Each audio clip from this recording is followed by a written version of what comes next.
No, look, in the world there are two energy sources. One is called nuclear energy, and the other one is called oil.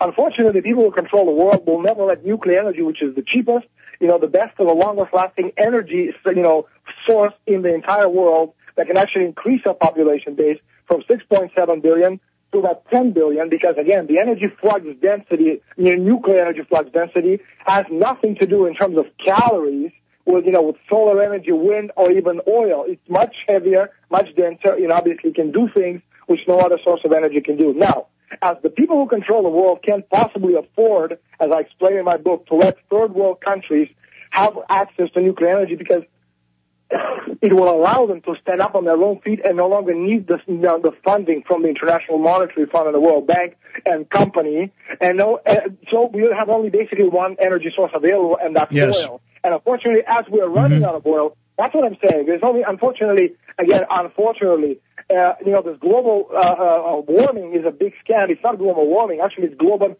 cooling right now. Yes. Which works in periods of about 100,000 years.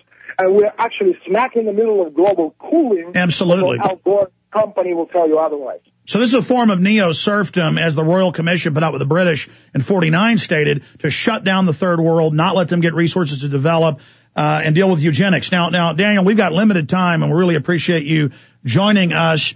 Again, the new book is out, the North American Union edition, available at Infowars.com, or just Google it. You can also go to DanielEstulin.com as well. Daniel, I want to talk about the big press conference coming up Friday. And you told me in confidence, which I was honored you did 2 years ago, that you'd done this movie deal, and now it's going to be made. And there's a press conference coming up that they're going to sync up Friday with the European premiere of Terminator film Salvation. Tell us about that. This is very, very exciting.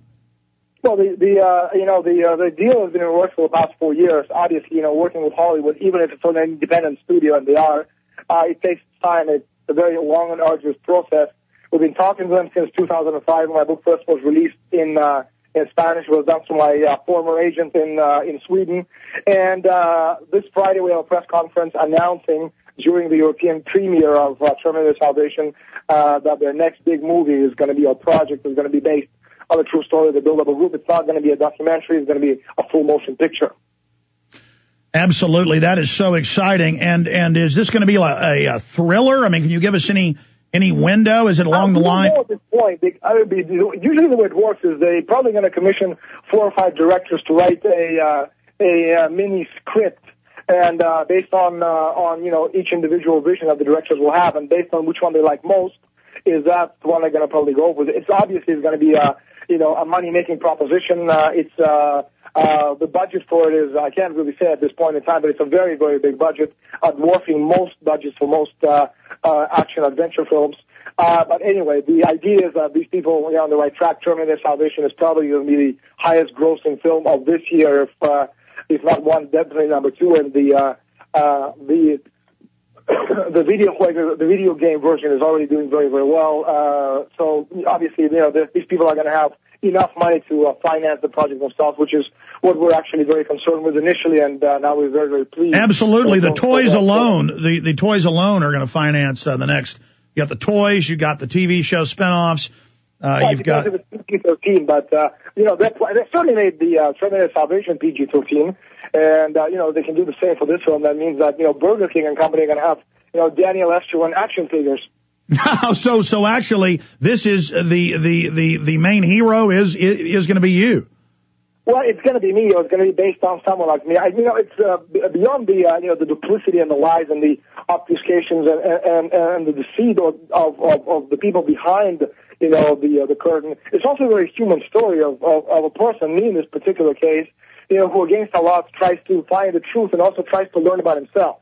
So it's a very human story as well on many different levels. And I guess that's one of the things that really appeals to them. It's not just, good guys, bad guys, but it has so many other elements which you can play with and make into a beautiful movie.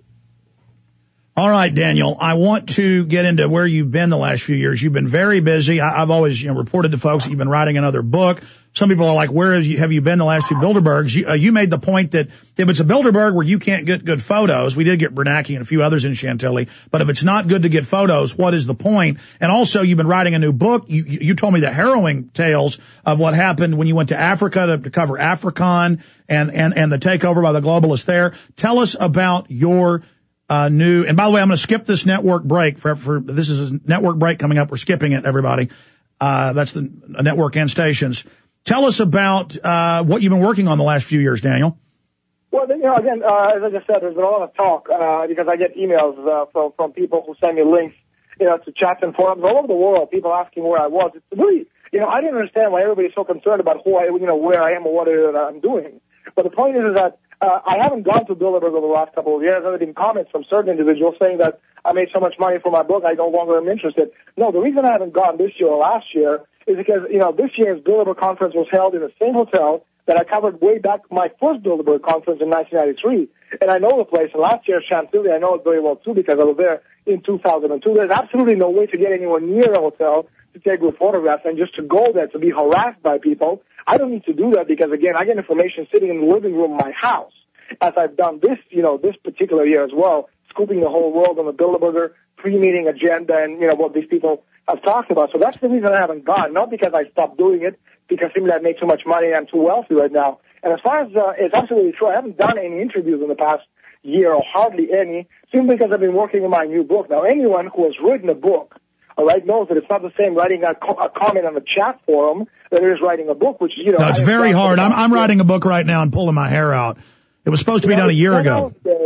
7 days a week, 365 days a year. That thing doesn't leave even when you're sleeping. I've tried leaving coffee and biscuits next to the computer and seeing if it would write it itself. Unfortunately, it doesn't. I have to physically sit down and with my little fingers start typing words and letters and sentences. Now, one of the chapters in my new book, The Shadow Masters, which will be released by Friday sometime in October, talks about Africa. Well, basically what I've done is I uncovered how international corporations, big behemoths such as Halliburton and Company,